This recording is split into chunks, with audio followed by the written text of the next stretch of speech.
Bonjour à toutes et à tous, c'est Antoine alias Anubis pour une nouvelle vidéo actualité, on va dire mercato, actualité un petit peu générale du club, mais on va parler mercato, puis après dans la conclusion, on parlera un petit peu du maillot, puisqu'il a popé, leaké, au moment où je vous fais la vidéo, logiquement, enfin j'en parlerai après dans la conclusion pour ceux qui n'ont peut-être pas suivi, mais on est censé avoir un petit courrier, les abonnés, je crois, mais au moment où je fais la vidéo, la postière n'est pas passée pour ceux qui savent et qui me suivent sur les réseaux, 16h30, hein. Je fais la vidéo un petit peu avant. Voilà, on va parler un petit peu de tout ça, mais on va déjà démarrer par la partie mercato.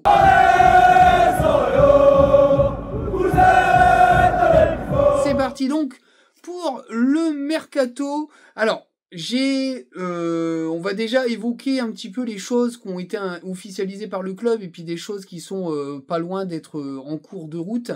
La première chose, c'est l'officialisation du retour de Morgan Guilavogui, qui était passé chez nous il y a 2 saisons, hein, qui a fait la saison de Ligue des Champions.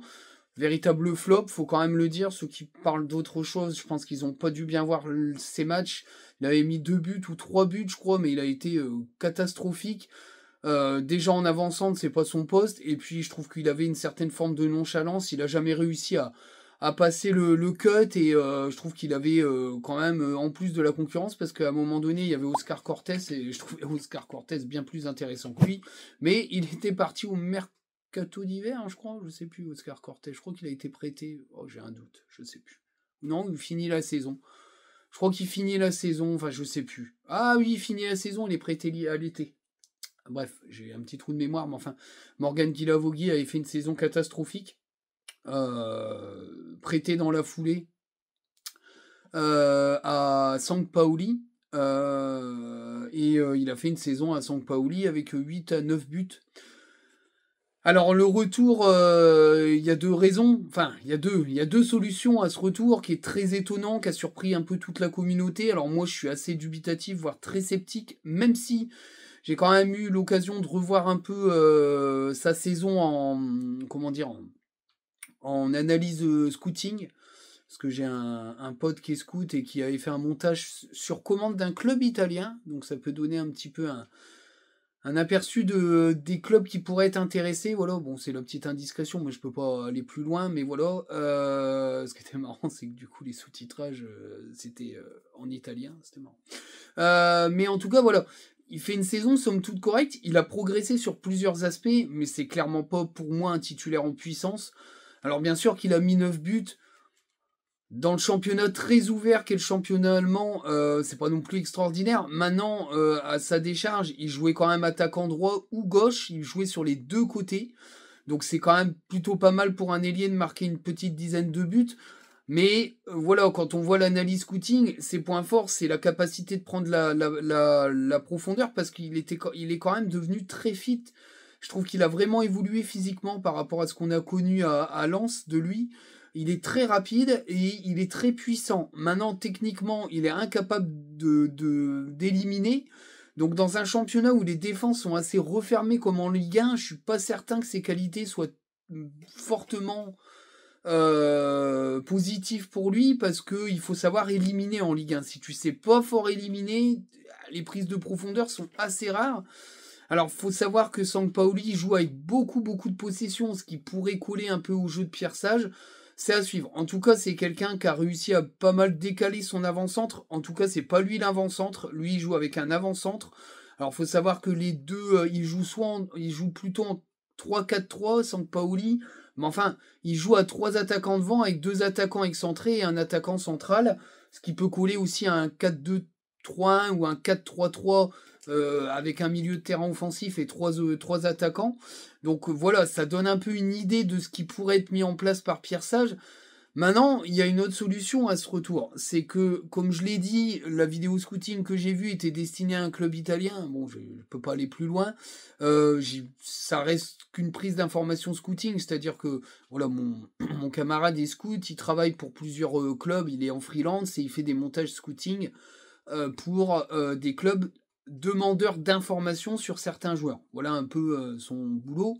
Et donc pour Guy Lavogui, c'est une demande italienne. Il faut savoir qu'il y avait des clubs déjà intéressés par Guy Lavogui avant la fin de la saison à Sampaoli, qui semblent avoir contacté le Racing Club de Lens parce que Guy Lavogui avait et appartenait toujours à Lens, puisqu'il y avait une option à 3,5 millions d'euros pour Sampaoli. Si j'ai bien compris, alors il y a deux versions. Soit Lens aurait versé 4,5 millions d'euros pour l'acheter, le reprendre à Sampaoli, ou soit il y a une option à la Paris Saint-Germain. On n'a pas les détails. Pour l'instant, je les ai pas vus.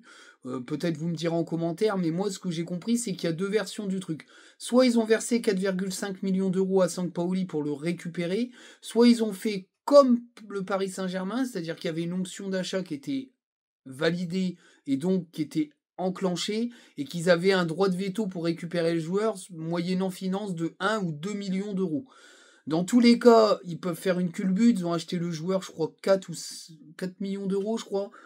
Ils pourraient avoir versé entre 1 et 2 millions d'euros, et il y aurait des clubs intéressés entre 6 et 7 millions d'euros, ce qui voudrait dire que le club pourrait faire une culbute.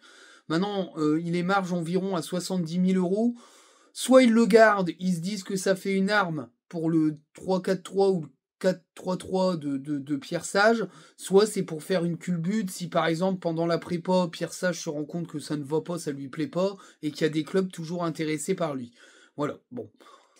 Moi je reste sceptique, ça n'empêche que si tu prends Guy Lavogui, c'est très compliqué, faut dégraisser à mort pour prendre un attaquant, parce qu'en attendant, tu n'as pas de numéro 9. Le seul numéro 9 que tu as, c'est Koyalipou. Ça me paraît quand même, alors pas léger en termes de niveau, hein, ça me paraît léger en termes de rotation, parce que si t'as qu'un 9 et qui se pète, t'en as plus une 9 derrière. Après, c'est Wesley Saïd, c'est bon, on a assez goûté de Wesley Saïd en titulaire. C'est un super sub, et encore, c'est un micro super sub, parce qu'il a fait une saison catastrophique, et qu'il est temps de s'en séparer à 110 000, 120 000 euros par mois, c'est quand même honteux de payer cette somme-là pour lui. Ça, c'est pour notre ami Guy Lavogui. Deuxième info, petite indiscrétion, Abdoul Samed, ah ben ça y est, à chaque fois, c'est Salis Abdoul Samed, allez, je vais jamais y arriver, mais en même temps, c'est pas son nom, c'est pas son prénom, c'est son nom de famille, enfin bref. Bref, le Samed, qui est revenu de prêt, hein, qui n'a pas été conservé par Southampton, étrangement. Ah, ça me trouve cul. Va revenir à Lens. Moi, d'après ce que j'ai comme retour, ça va pas durer longtemps. Il a des touches, il aurait des touches en Bundesliga et aussi aux Pays-Bas. Ce qui serait plus chaud, c'est la Bundesliga, où il y aurait 2-3 clubs très intéressés par son profil. Il pourrait faire très vite la courbe et partir. Ça pourrait aussi expliquer pourquoi ils tentent le coup de reprendre Guy Lavogui, parce que s'ils arrivent à vendre des joueurs supplémentaires et se faire un peu de thunes, ils peuvent le tenter le coup Guy Lavogui sans trop de prise de risque. Alors Guy Lavogui, il faut se rendre compte qu'il a 27 ans. Hein. Donc il n'a pas non plus une énorme marge de progression financière. S'il y a une offre à 7-8 millions d'euros pour un joueur de 27 ans, il faut le vendre maintenant. Hein, parce que s'il reste 2 ans, il aura 29 ans, et s'il fait des saisons merdiques, ça c'est invendable. Voilà, faut clairement le dire. Aujourd'hui, je pense qu'il y a deux solutions par rapport à Guy Lavogui. Et je pense que le fait qu'Abdoul Samed va faire qu'un passage pour récupérer ses affaires à Lens, enfin, moi je l'espère personnellement, parce que je vois pas ce qu'il viendrait foutre dans cet effectif-là. Surtout vu les performances de Bulatovic avec l'équipe première de... Enfin bref, c'est pour moi, il a rien à foutre dans l'effectif. Mais bon, en plus, on est déjà complet en récup. Alors j'espère qu'on arrivera à le vendre, à faire un petit billet dessus. Et ça pourrait expliquer pourquoi ils veulent garder Guy Lavogui par rapport aux thunes, quoi. Parce qu'il y aura assez de thunes et qu'il n'y a pas obligation de vendre Guy Lavogui. Mais je pense que Guy Lavogui, il faut qu'il soit vendu là ou l'année prochaine. Moi, je pense que c'est un peu ça le deal du club. Voilà. Voilà un petit peu pour les infos officielles, et puis les indiscrétions qui vont, je pense, assez vite se matérialiser pour Abdoul Samed. Une autre info, c'est pour Nail El Ainaoui. Il y a un article italien d'un journal quand même assez coté en Italie qui fait référence à un gros intérêt de la Lazio de Rome. Moi, je pense sincèrement que vu le pédigré des clubs qui s'intéressent à El Ainaoui, il faut clairement pas trop parier sur une prolongation, ça me paraît un peu chaud. parce que je pense que si c'est des clubs de cette envergure-là, ils n'auront pas de mal à mettre 10, 15, 16 millions d'euros sur le joueur. Je pense que sincèrement, avec ses 11 genoux un peu compliqués, je pense que voilà, le joueur en plus, enfin, la famille pousse vers un départ. Je pense qu'il faut... Après, tout est possible dans le foot, mais j'y crois moyen à la prolongation, parce que si des clubs du calibre de la Lazio s'intéressent fortement à lui, il va pas rester très longtemps à Lens. Bon, après, on a encore Andy Diouf qui a fait un premier match de qualification, enfin de phase de groupe de l'Euro Espoir, plutôt très intéressante, où il a donné des bons ballons, toujours cette capacité de projection. Enfin, c'est une belle équipe du Portugal. Voilà. Si on garde un des deux, pour moi, on est bien. Parce que ça soit Diouf ou El Ainaoui, tu vends un des deux, tu le vends pas trop mal. Tu gardes l'autre, t'es gagnant. De toute façon, là-dessus, on est plutôt en position de force en termes de qualité. Même si tout le monde trouve qu'Andy Diouf, c'est pas terrible. Moi, je trouve qu'il est très bon. Donc voilà, que ça soit l'un des deux, moi, je trouve qu'on est plutôt bien au milieu. Donc voilà un petit peu par rapport au groupe, les rumeurs de départ, etc. Puis l'officialisation de l'arrivée de Guy Lavogui. On va passer à la partie scouting. Alors, j'ai pu avoir quelques petites informations assez récemment. Le club recherche un numéro 9, d'accord, en pointe de fixation, c'est-à-dire un vrai 9, vraiment avant-centre, qui collerait plutôt donc avec un 3-4-3 ou un 4-3-3 ou un 4-2-3-1, mais avec une pointe, c'est-à-dire des vrais attaquants de pointe. Alors, il y a eu, sur Foot Mercato, ils ont parlé de l'attaquant des Glasgow Rangers, je crois, je dis Ingaman, je le dis mal, mais c'est pas grave, qui aurait été pisté.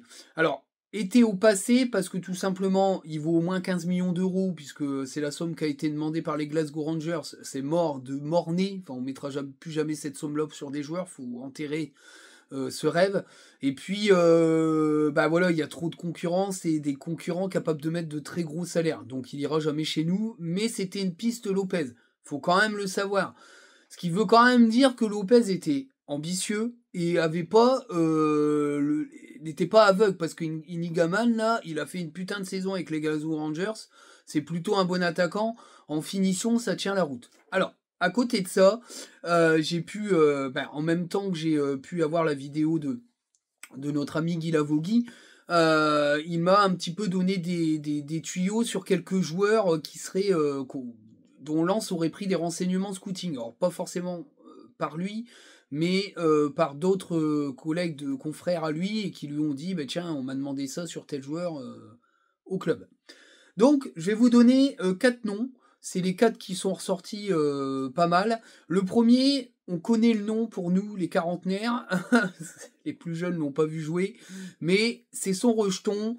C'est Pablo Pagis, le fils de Pagistral, l'extraordinaire attaquant. Moi, je l'adorais, moi.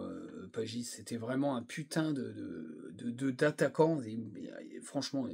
C'était vraiment génial de le voir jouer. Il avait une élégance et une technique et une capacité de frappe, c'était extraordinaire. Pagistral, on disait dans les journaux, parce qu'il faisait des matchs de folie et des buts vraiment extraordinaires. Son fils, putain, ça vieillit. 22 ans déjà, putain, la claque dans la gueule. Hein. La claque dans la gueule. Bah, de toute façon, c'est ça. Hein. C'était il y a une bonne vingtaine d'années, hein, notre ami Pagis, qui est actuellement à Lorient, qui l'avait acheté de Laval, où il avait fait des choses intéressantes, et qui a fait une très bonne saison avec Lorient en Ligue 2. 26 matchs, 4 buts et 7 passes décisives, capable de marquer et de faire marquer. Suivi par le club. J'ai été assez étonné, mais il y a eu des prises d'informations, on va dire scouting, vision de ses capacités, demandées par le club, semblerait-il, sur Pablo Pagis. Bah écoute, moi, francophone, jeune, talentueux, un nom qui résonne beau football, bah, moi, je dis pas non. Hein. Même si c'est pas en titu, il rentre dans une rota, Pablo Pagis, en Ligue 1, il peut faire l'affaire. Hein. Moi, j'y crois, ça peut être intéressant. Maintenant, c'est qu'une piste, hein, on n'est pas sur du concret, hein, je vous le dis, là, parce que pour ceux qui n'ont toujours pas compris, là, je parle de piste scouting, hein, je parle pas d'intérêt manifesté du club, mais il y a des prises de renseignements. Une autre prise de renseignement intéressant, qui a été un petit peu plus chaude, j'en ai déjà parlé, c'est Nicolas Stulic. Hein. Ça fait partie vraiment des joueurs que ciblait Lopez et qui sont très hauts dans la ligne, Merde, pardon, dans la liste des joueurs, il faisait partie des premiers joueurs qui suscitaient fortement de l'intérêt par Diego Lopez. On me l'a dit à plusieurs reprises, parce que moi j'habite près de la frontière belge et j'ai pas mal de connaissances foot avec qui je discute régulièrement en Belgique. Et Nicolas Stulic, il est apparu plein de fois en rapport avec Lens. Il a été observé à plusieurs reprises avec Lens. Il est serbe. Et il joue dans le championnat belge, 23 ans, il a fait une superbe saison, Nicolas Stulic. Il a joué 28 matchs pour 16 buts et 2 passes décisives. Une valeur environ de 4 millions d'euros. Alors Pablo Plagis, c'est environ 3 millions d'euros. Hein. C'est pas des grosses sommes. De toute façon, faut pas rêver. On mettra pas plus de 5 ou 6 millions d'euros sur un avant-centre. Et encore, moi je pense que ça va être des coûts à 3, 4, 5 millions d'euros maxi. Donc faut pas rêver. Ça sera des trucs dans ce genre-là. Donc voilà, Nicolas Stulic, c'est en haut de la pile. À voir si c'est validé par Sage, parce que bien sûr, le tamis, c'est Sage. Si vous voulez, aujourd'hui, moi, ce que je vois sur les réseaux, c'est Lopez est nul, c'est de la merde. Sauf que là, le travail qui est fait, là, les joueurs qui sortent, les joueurs visés, ils viennent pas de l'ECA en 2 semaines. Hein. L'ECA reprend le travail. Il l'a dit officiellement, personne ne veut l'entendre, parce qu'aujourd'hui, tout le monde veut cracher sur la gueule de Lopez. Personne ne veut entendre ce qu'a dit l'ECA en conférence de presse. Il a clairement dit qu'il partait pas de zéro. Voilà. Alors ceux qui commencent à dire oui, mais il a dit ça pour pas flyer son ancien directeur sportif. Non, non, l'ECA, c'est pas de ce genre-là. L'ECA, il est assez clair là-dessus. D'ailleurs, Benjamin Parot était plutôt en mode la tête hochée dans le bon sens, c'est-à-dire qu'il était d'accord avec les paroles. Il part pas d'une feuille vierge. C'est impossible au mois de juin de démarrer totalement à zéro. Un mercato, c'est suicidaire, donc c'est pas compliqué. L'ECA, il reprend la feuille de route de Lopez avec lequel il a travaillé, c'est-à-dire que quand Lopez a fait la feuille de route du mercato estival, l'ami Leka était présent, hein. Il a été voir certains joueurs d'ailleurs, hein. C'est pour ça qu'il y a des photos un peu partout, parce qu'il a été scouter les joueurs pour Diego Lopez. Voilà, c'est tout simple, hein. Il n'y a rien à dire d'autre. Donc je trouve ça un petit peu bâtard. Alors bien sûr, tout le monde se jette sur Momo Chouchou parce qu'il a été dire on va regretter Diego Lopez. C'est surtout qu'il faut savoir que Momo la Tulipe, il est véritablement en drama avec l'ECA depuis des années. Ils sont brouillés à mort. Donc là, l'arrivée de l'ECA en directeur sportif, il va pas arrêter de cracher dessus. Hein, vous pouvez être sûr. Il va passer la saison à chier sur la gueule de l'ECA. Donc voilà. Donc là, il utilise un peu Diego Lopez en mode il était meilleur que l'ECA. Enfin, on va pas aller là-dessus, moi j'adore les cas, donc je trouve que c'est complètement stupide, et en plus c'est contre-productif, parce que tout le monde va dire que du coup, c'est Lopez qui lui filait des infos à Momo, alors que c'est pas Lopez, hein. Moi je vous le dis de source sûre, les infos que Momo glane, c'est des joueurs, hein. Des joueurs actuellement présents dans l'effectif, qui rencardent pas mal Momo, hein. C'est surtout ça, hein. Bon, après il pourra dire que c'est pas vrai, mais j'en ai rien à foutre. Surtout qu'il y a certains des joueurs qui étaient présents dans ces spaces à lui, ils savent même pas créer un faux compte pour être présent. Alors je vous dis, c'est complètement débile. Enfin, ces joueurs-là sont débiles. Donc voilà, mais en tout cas, c'est pas Lopez qui envoyait des sources d'infos à Momo, c'est des conneries. Ça, c'est ceux qui veulent croire que Lopez c'est un connard. C'était absolument pas ça. C'est surtout les joueurs et leurs agents qui faisaient fuiter des trucs à Momo. C'est surtout ça. Voilà, parenthèse fermée. C'est parti. Le prochain joueur, c'est Luis Munteanu, l'attaquant de Cluj roumain, 22 ans, environ 3-4 millions d'euros. Il a joué 25 matchs pour 19 buts et 2 passes décisives. Attaquant très prolifique, très intéressant, capable de faire des grosses saisons en termes de buts. Alors après, c'est le championnat roumain, mais enfin Cluj, c'est pas une équipe en carton, c'est un des meilleurs clubs de Roumanie. Et il fait une superbe saison, fait partie des joueurs qui sont qui sont assez surveillés par le club, déjà du temps de Lopez, et il reste encore vraiment dans les joueurs surveillés. Deuxième joueur, Mihailo Ivanovic, le jeune attaquant de Millwall, alors c'est en Championship, donc la deuxième division anglaise. Il a 20 ans, il a fait 37 matchs pour 12 buts.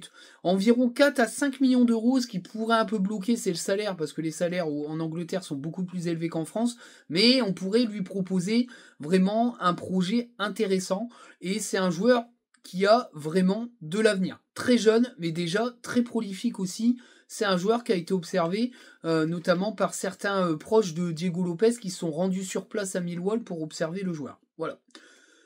Le dernier numéro 9, qui a ressorti fortement, c'est Eric Koziek, l'attaquant de Wolfsberger, le championnat autrichien. C'est une équipe moyenne tableau à peu près d'Autriche. Je ne sais plus leur classement cette saison, mais en tout cas, c'est un Slovène, très jeune également. Hein. Alors, Stulic, c'est 23 ans, Munteanu, 22 ans, Pablo Pagis, c'est 22 ans. Eux, les deux derniers que je vous cite, donc Ivanovic et donc Koziek, c'est 20 ans, et Koziek, 19 ans, c'est des profils beaucoup plus jeunes. Pareil, c'est environ 2-3 millions d'euros. Il a joué 20 matchs pour 8 buts et 3 passes décisives. Grand attaquant, grand finisseur de la tête, mais il n'est pas non plus maladroit de ses pieds. Voilà, c'est des joueurs qui sont ressortis, qui ont été observés du temps de Lopez, mais qui continuent à faire partie des joueurs observés depuis son départ. Voilà un petit peu pour les noms qui peuvent peut-être arriver sur les sites en mode il y aurait une offre de Lens. C'est une possibilité parce que ça fait partie de ces joueurs très ciblés. Il y en a bien d'autres malheureusement, mais je peux pas tout savoir, hein, sinon je serais journaliste. Mais en tout cas voilà un petit peu ces joueurs qui apparaissent comme des joueurs surveillés, semblerait-il, par le club.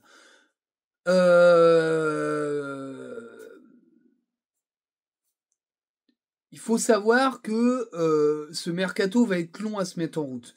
Je cherchais un peu mes mots. Alors c'est pas qu'il faut vendre avant d'acheter, mais c'est surtout qu'il faut être sûr qu'on va vendre pour pouvoir acheter. Pourquoi ? Parce qu'il y a un groupe qui est très très dense et qu'il faut absolument dégraisser le mammouth à mort. Moi, ce que j'ai comme retour, c'est que Pierre Sage voudrait un groupe d'environ 25 joueurs maximum. L'histoire des 3 gardiens, ça n'existera plus, donc je pense que dans le groupe, il y aura un joueur de champ en plus et il n'y aura plus 3 gardiens. Je pense que cela, c'était une spécificité de Will Steele, mais en tout cas voilà, il prioriserait un groupe d'environ 25 joueurs d'après les retours que j'en ai, on est à peu près à 30 joueurs, donc il faut en virer pour pouvoir recruter au moins une dizaine, pour recruter environ 5 nouveaux joueurs, sinon tu recrutes pas. Bon, à côté de ça, il y a des impératifs financiers, l'achat du stade a coûté de l'argent, il faut savoir que les ventes, avec les ventes bonus de cet hiver, ont permis de passer la saison relativement au chaud, mais ne permettent pas de boucler la saison prochaine, donc la saison qui arrive, totalement, donc il y aura encore des ventes. Medina, sûrement, El Ainaoui ou Diouf. Machado, il a toujours pas prolongé, à suivre, parce que s'il prolonge pas, il sera vendu. Même chose pour certains autres joueurs qui n'ont pas prolongé. Je pense que s'ils prolongent pas, le club les vendra. Ça me semble logique. Et donc voilà. Alors, petit aparté, je reviens un petit peu sur les actualités. Il y a eu quelques bribes de tweets sur Djoumaba qui, bizarrement, seraient suivis par Southampton. Alors, moi, ça m'énerve, et ça m'énerve pas mal de gens autour de moi, et surtout des gens qui tournent autour du club, parce que Will Steele a fait tout un cinéma avec Djoumaba, notamment en conférence de presse, où il a évoqué des difficultés d'orientation de son corps, ce qui faisait qu'il n'était pas prêt pour la Ligue 1. Bon, ouais, tiens, regarde. Mon œil, mon cul, ouais. Et il avait fait tout un caprice pour pas faire jouer les nouvelles recrues de Diego Lopez de l'hiver parce qu'il n'était pas satisfait du recrutement. Il voulait un recrutement plus onéreux, plus ambitieux, semblerait-il. Ben, résultat, forcé parce qu'il y avait une hécatombe, il l'a mis en route. Final, tu finis par ne plus encaisser de but avec lui en défense centrale. Ça a été un des maîtres de la défense sur toute la fin et toute la deuxième partie de saison. D'ailleurs, on a été moins bon quand il n'était pas là. Et ben là, il est intéressé là. Ce coup-là, il veut essayer de négocier avec Manchester City pour le récupérer en prêt.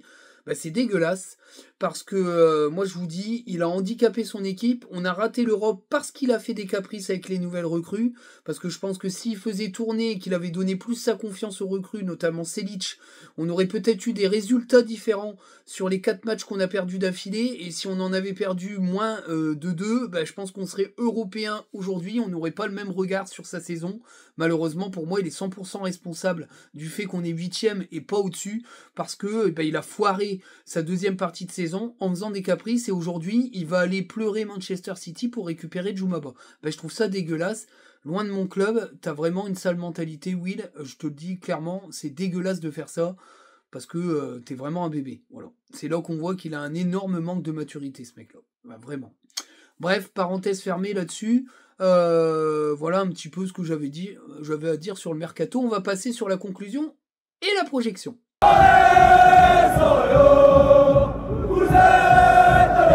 Bien, le club fait revenir des joueurs, va sûrement dans ces joueurs qui reviennent en vendre certains, notamment Abdoul Samed, Guilavogui, à voir ce qui va se passer lors de la prep, s'il fait l'unanimité ou pas. Mais comme je vous l'ai dit, un club italien serait intéressé et des clubs allemands également. Donc je pense qu'il y a possibilité de faire une culbute sur ce joueur si il remplit pas les critères et de pouvoir peut-être recruter un ailier droit, parce que je pense que c'est clairement un ailier droit ou un ailier gauche. Je pense que c'est clairement son poste dans un fameux 4-3-3. Alors je vais y revenir sur le 4-3-3 parce que j'ai eu des petites infos qui ont circulé. Quand je fais la vidéo, on est vendredi je crois, et j'ai un petit peu creusé ce samedi matin pour avoir des informations, puisque l'équipe a mentionné deux noms pour le poste de latéral gauche, et je dis bien latéral gauche parce que ça a toute son importance. Je vais y revenir un petit peu après, mais voilà, l'information principale c'est ça, c'est qu'on va récupérer quand même des retours de prêt. Fodessila c'est pareil, à voir un peu ce que va prévoir la direction par rapport à ces retours de prêt, qui on va garder, qui on va vendre, qui on va reprêter, en espérant qu'on garde des jeunes et qu'on les fasse tourner dans la rota, notamment Anthony Bermont, qui est vraiment très intéressant. Ismaël Gagnou également. Alors Ismaël Gagnou appartient à Padova, mais je pense que la magie de la multipropriété fonctionnera. Et puis voilà, alors bien sûr sur les noms que j'ai évoqués, c'est-à-dire les attaquants de pointe, on verra bien qui va popper dans les semaines à venir. Mais le club recherche un attaquant de pointe. Maintenant, et c'est là que je reviens sur les dernières infos de l'équipe. Maintenant, le problème des pistes Lopez, c'est qu'elles sont très ambitieuses, mais qu'elles commencent à devenir très onéreuses parce que pas mal suivies en Europe. Donc, soit la direction se dépêcher, tenter des coups, soit certaines portes vont sûrement se refermer. Alors, Stulic, pour l'instant, c'est clairement encore abordable. Les jeunes que j'ai cités aussi et qui ont été très surveillés. Pablo Pagis, c'est pareil. Je veux dire, Lorient, on va pas en vouloir non plus 1 milliard d'euros. Donc voilà, on verra bien ce que ça va donner, en sachant que Esteban Le Paul a prolongé à Angers, donc il est plus atteignable du tout. Je pense qu'il va refaire une saison. Il est encore jeune, il va refaire une saison, puis il ira dans un club plus huppé la saison prochaine, enfin la saison d'après. À moins que un club claque un gros chèque sur lui et qu'il parte, même s'il a prolongé à Angers, on verra bien. Mais en tout cas, c'est plus atteignable parce qu'en ayant prolongé, son prix va grimper, c'est logique. Alors, donc, je reviens là-dessus sur les histoires de portes fermées. J'avais parlé des pistons latéraux gauche pistés par le club.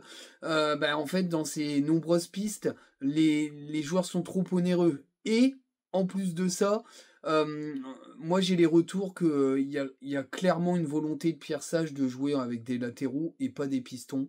Je pense que le fameux Haddad, je le répète souvent, mais ça a un sens vraiment très important.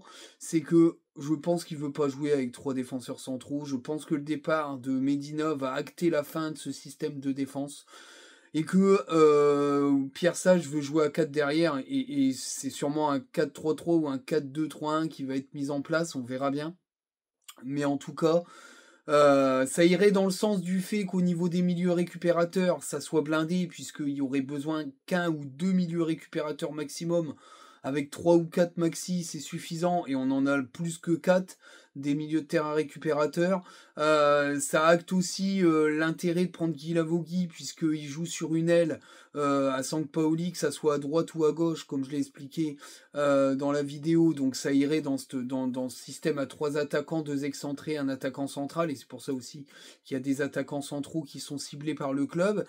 Et puis voilà, ça expliquerait aussi les 2 pistes mentionnées par l'équipe, c'est-à-dire Mathieu Hudol, le latéral gauche de Metz, qui a joué qu'à Metz toute sa carrière, sauf une saison à Serein, si je dis pas de bêtises, en Belgique, et qui a été un des gros artisans de la montée du FC Metz, et qui, pour lui, aujourd'hui, le projet messin n'est plus un projet long terme, et il se verrait bien à Lens. Moi, les indiscrétions que j'ai eues de supporters messins, même si je ne suis pas forcément fan de certains, mais il y en a qui sont cool et assez ouverts, ils m'ont dit clairement il avait été très séduit par le projet lensois qui lui avait été présenté. Donc c'est quelque chose qui pourrait se faire assez rapidement si les deux clubs se mettent d'accord. Et l'autre joueur, c'est Chris Tapé, qui joue je crois, en D2 danoise ou un truc comme ça, dans un club formateur de jeunes, et qui, lui, serait ciblé par Barcelone et City. Bah, déjà, ça fait des concurrents assez lourds, mais qui seraient observés. Alors, c'est deux latéraux gauche, hein, c'est pas des pistons, hein, c'est des défenseurs latéraux gauche, ce qui est pas du tout la même chose, et ça irait dans le sens d'un système avec un ailier offensif et un latéral qui dédouble plutôt qu'un piston et un milieu un peu plus recentré. Donc voilà, c'est plutôt important. Je pense sincèrement que c'est des pistes assez récentes, parce que Mathieu Hudol, je pense que il a tapé dans l'œil du club et surtout de Jean-Louis Lécosse sur la double confrontation de barrage où il a été énorme, triplement décisif, je crois. Et Chris Tapé a été surveillé assez récemment, et c'est pas des pistes Lopez. Alors, ça sera pas pour tous les joueurs, pour être sincère, mais là, sur ce plan-là, en fait, le problème, c'est que Lopez, il partait quand même sur une histoire de piston sous la commande de Will Steele, mais aussi sous la volonté de la direction de jouer encore à 3 derrière. Sauf qu'aujourd'hui, Pierre Sage est arrivé, qu'il a véritablement des intentions de jeu à 4 derrière, n'en déplaise aux aficionados du S-Ball, pardon, et bon, voilà, on peut les appeler les Ace Boys, qui vont pleurer parce que Pierre Sage, clairement, il veut jouer à 4 derrière. Voilà. Udol, c'est absolument pas un piston, hein. C'est un latéral gauche défensif capable d'apporter, mais c'est un latéral gauche. Donc voilà, donc c'est toutes ces petits signaux font que Pierre Sage est en train d'installer tout simplement son sportif, et que ça va aller dans son sens. Voilà, un mec de l'aura de Pierre Sage qui vient à Lens, il peut pas faire du copier-coller de Francaise ou faire ce que veut totalement la direction. Je pense que la direction, elle commence à comprendre que Pierre Sage, il fera ce qu'il voudra, et que la direction doit s'aligner. Donc voilà, donc je pense qu'il a écarté des pistes, notamment Arsène Kouassi de piston. D'autres pistons qui pouvaient jouer latéraux, j'en ai cité quelques-uns, étaient devenus trop onéreux. Des pistes un peu plus récentes sont faites. Et Mathieu Hudol, ça serait assez chaud quand même. Voilà, c'est ce qu'on me dit certains suiveurs messins. Et c'est ce que j'ai pu avoir aussi comme petites indiscrétions.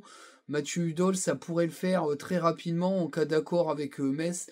Il y aurait, semblerait-il, un accord Mathieu Hudol-Lens qui serait bien avancé. Voilà un petit peu.